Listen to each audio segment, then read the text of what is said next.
যাদের জন্য আমিও ফ্যাসিস্ট সরকার তাদের বিরুদ্ধে যখন অন্যায় আচরণ করেছেন, আমি একমাত্র টেলিভিশনে তাদের পক্ষে সিরিয়াস করেছি। আমার বিরুদ্ধে বলছে সেটা কোন ব্যাপার না, সারা পৃথিবী আমার বিরুদ্ধে লেগেছে, সত্য কথা বলার কারণে আমি এনজয় করছি।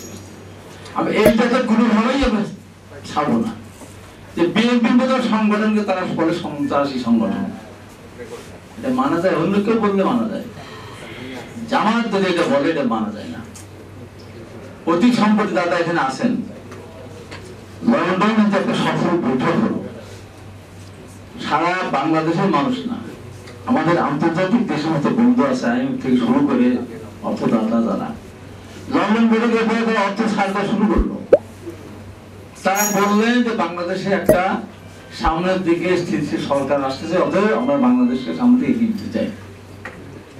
এরকম একটা সুবাতাস যখন পাওয়া শুরু করলো, সেই মুহূর্তে জাতীয় ঐক্যমত্য কমিশন যখন মিটিং এ বসলো, এনসিপি পর্যন্ত আসলো। ওনারা আসলেন না, ওনারা বললেন কিসের বৈঠক, লন্ডন বৈঠক কিসের, তারেক রহমান কি, তার সাথে আলোচনা করতে হবে, যৌথ বিবৃতি কি, কি জন্য স্পর্ধা রেখেছেন, কি স্পর্ধা তাদের? এইভাবে তারা আজকে বিভ্রান্ত করার চেষ্টা করে। দেশে যে ভোট হয় না, রাতের বেলা ভোট হয়, দলবিল ভোট হয়, এক দলবার ভোট হয়, সেই দেশে একটা ভোট দিতে হবে।